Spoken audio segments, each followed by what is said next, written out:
Joseph Ungar était un immigrant hongrois travaillant comme machiniste et habitant au 716 de l'Épée à Outremont en avril 1958 lorsque son téléphone sonna. C'était comme une voix de la tombe, a-t-il dit plus tard. Ungar était arrivé à Montréal 5 ans plus tôt, en 1953, après avoir traversé une période difficile au camp de concentration nazi d'Auschwitz. Ungar est né en 1921 et en 1942, il a épousé Martha Roth à Abony, en Hongrie, à environ 90 km au sud de Budapest. Le rabbin Andrew Klein a supervisé la cérémonie juive du couple, âgé de 21 et 19 ans. Un an plus tard, des agents SS allemands ont rassemblé le couple pour le crime apparent d'être juifs et ils les ont placés dans des camps de concentration, la mettant au camp de Belsenbergen tout en forçant Joseph à Auschwitz. Martha a été forcée d'amener leur nouveau-né George qui est mort ou peut-être a été tué au camp,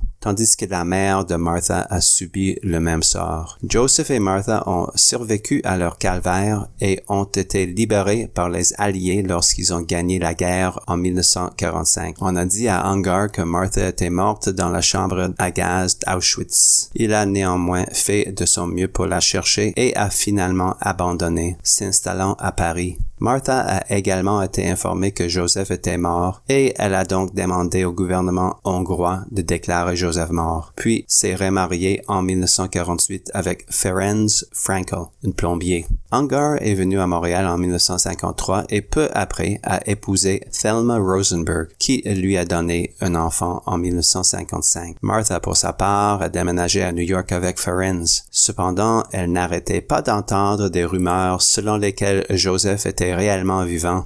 Martha a finalement trouvé un numéro de téléphone pour George et a fait l'appel interurbain de New York à Montréal. C'était la première fois qu'ils s'entendaient mutuellement depuis 1943. Les deux ont rapidement décidé d'abandonner leur conjoint et de se retrouver en couple. George a engagé l'avocat Adolph Gardner pour annuler son mariage le plus récent et a renoncé à la garde de son enfant. Martha a annoncé la mauvaise nouvelle à son mari qui n'avait d'autre choix que d'accepter son sort malheureux. Il sait que je ne serai pas heureuse si je ne retourne pas chez Joseph. Ferenc était un très bon mari, mais Joseph a été le premier homme de ma vie et je ne peux pas l'oublier. Le rabbin Klein, qui vit maintenant à New Haven, Connecticut, a confirmé que Joseph et Martha formaient un vrai couple. Le couple s'est réuni à New York et leur histoire a été publiée dans des journaux à travers les États-Unis. Mais leur réunion romantique a rencontré un problème à la mi-juillet lorsque Joseph a reculé, écrivant à Martha dans une lettre « J'espère que vous comprenez ma décision de ne pas rompre mon mariage actuel, mais je n'avais pas le choix car j'ai 2 adorables enfants, ce qui signifiait plus à moi que de commencer une nouvelle vie sur des bases incertaines avec toi. » Le développement ultérieur est resté largement non rapporté dans les nouvelles. Joseph Ungar est décédé à Montréal à l'âge de 97 ans en mai 2007. Il est resté marié à Thelma Rosenberg. Aucun mot sur ce qui est advenu de Ferenc Frankl ou de Martha.